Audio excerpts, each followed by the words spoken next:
a general thing, you know, service area businesses, Oh, yeah. you know, when they are providing service outside of their main town, main county, in multiple counties and even multiple states. In Maryland, we're in that little tiny part of Maryland, you know, where you're in another state in a few minutes. Any advice on where to begin going down that path? So with so Google My Business is pretty strict about how to do that. And then the question about citations for those businesses is another complexity. So with Google My Business, if you have an area of service where you go to the customers and they don't come to you, Mhm. you're supposed to set that up in Google My Business, and you can designate your service area Right. very specifically. And then the question, so if that's your business, that's probably what you should do rather than have a come to me business. And my understanding is Google's starting to crack down, pardon me, a little bit with businesses who portray themselves with an address, but really it's a come to you. So just when you're doing the setup in Google My Business, there are checkboxes that basically are asking you these. So make sure you describe it the most accurate way. And you can be very specific. I think, Lavanya, didn't we have a problem with your listing where we set it too broad? Yeah, I didn't change it. It was like, I think set on United States or something like that. And I had to select my location. I think Trisha said it can only be like in a 200-mile radius. Okay, I so So yeah, mine was too broad, but I had to change it down to like my area, like my state. And then it can only be, I think she said 200 miles within a 200-mile radius. That's good to know. So you definitely don't want, I think I just changed that in my Google My Business account for my own business recently. Yeah. To United States. Yeah. And so yeah, that's why it shows like all the way in Alaska somewhere. Yeah. When you look at the map. Yeah. So I think the important part is, yes, technically that we can all serve people anywhere in the continental United States, even Canada, even Mexico, you know, there's all kinds of places, there's no limit. That's not the purpose of the Google My Business listing. Mm-hmm. Right. So the Google My Business is much more locally focused. And that's what Google wants us to do with it. So that's probably a better practice to do. And then promoting ourselves broader in other ways. But from a strategic perspective, it's always easier for any business, whether we're doing web marketing or website design and development, always easier to start in a small location and build up to bigger. So even though I don't have any clients in Charlotte, North Carolina, I still optimize my website for Charlotte, North Carolina. Mm-hmm. Because Okay. it's a lot easier to get those than it is to be competing for web marketing nationwide or worldwide. Right. So for like, I'll take, it's my mom's business, for example, and it's, you know, what I grew up in. So it's what I always relate to immediately. And she's owns a carpet cleaning business, right? And she's in Washington County, Maryland is, you know, where she's based out of, but she works, you know, a lot in the neighboring counties and neighboring states.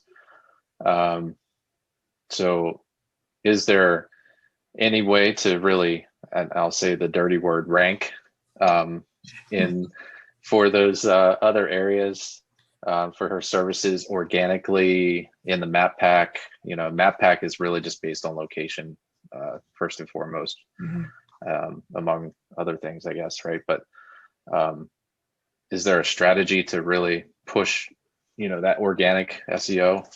Yeah, I think, and you have the right word, strategy, right? Because it's not about a tactic. It's not about cramming cities into your title tag. Right. Right.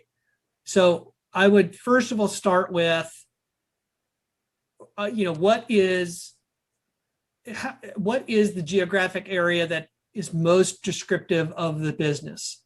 So if people in Washington County say Washington County, then that's how I describe it.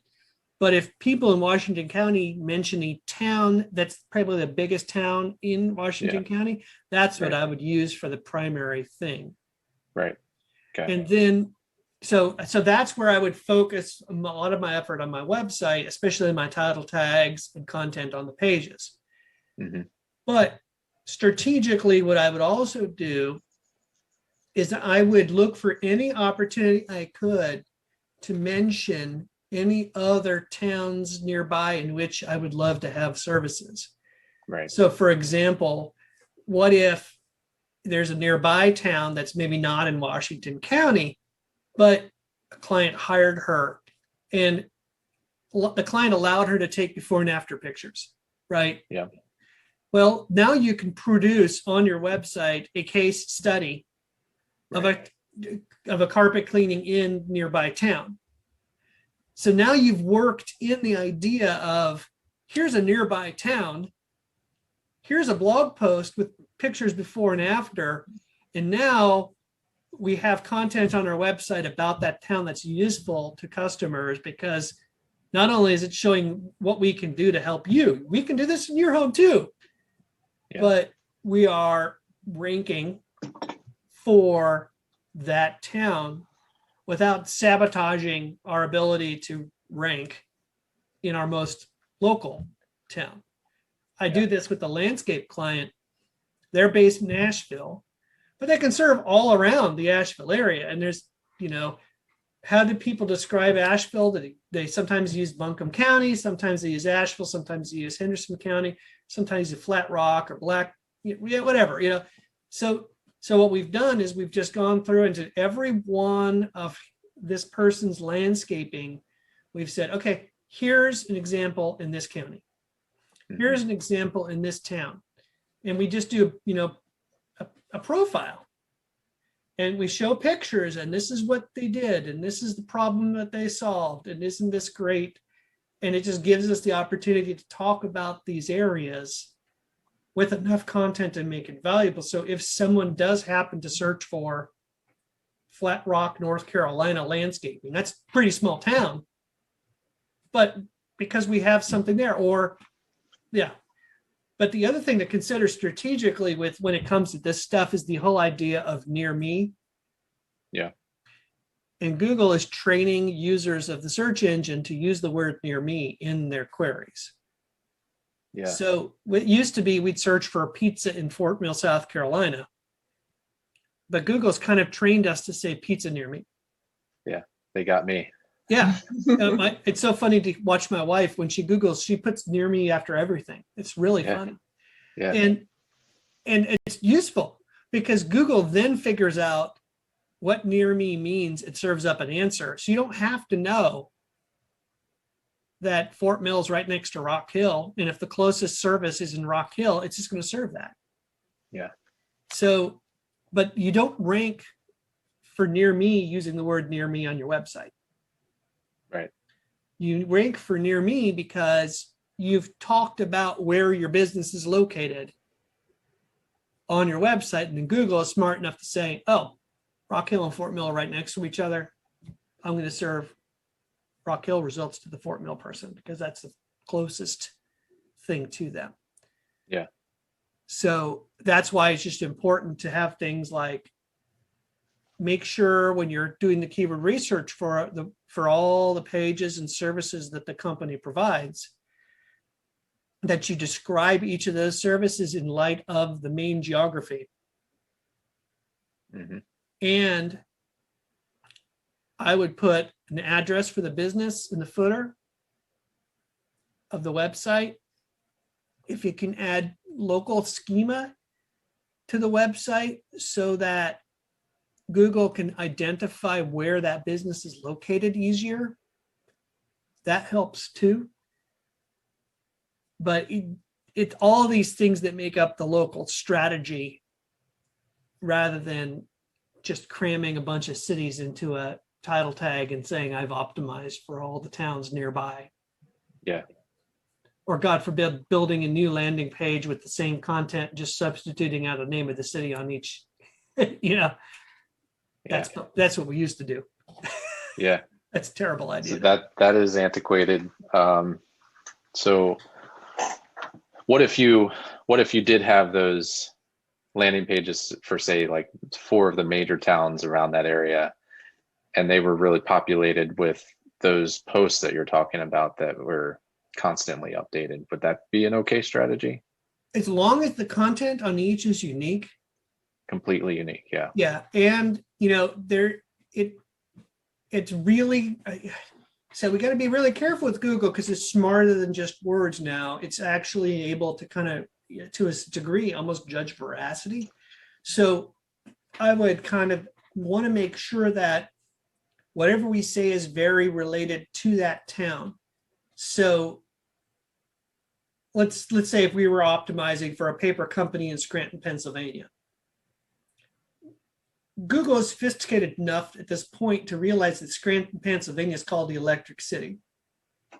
So we would want to make sure we talk about the Electric City on our page for a paper company in Scranton, Pennsylvania, right? So that's the kind of details that are worth adding to a page that Google might say, it's really odd. This is a page about Scranton, Pennsylvania that doesn't talk about the Electric City. That's very odd because it would expect to see that. Wow. So, even relating or talking about the content of the page is related to what's notable about that city. It helps establish that you really are truly associated with that town. Is probably worth it. I'd also say making sure you had unique photos for each of those as well. Yeah. That would help. Are we still on how he wants to organically grow on Google? That I was going to add something on that. Go ahead. Oh, okay. You talked about link building in some of our other sessions. That could help him grow organically too on Google, right? Absolutely. So in this case, if we're talking about focusing on locations, having links from websites in those towns would help. Okay. So that can be tough when it comes to small towns. But that might be looking at the local chambers of commerce. It might be look at like local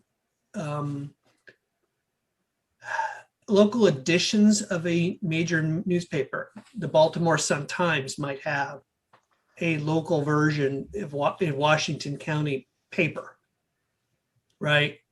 Mm-hmm. Kind of like the Charlotte Observer has a Rock Hill version. I don't even know what they call it, but that would be a place to look at for link building opportunities.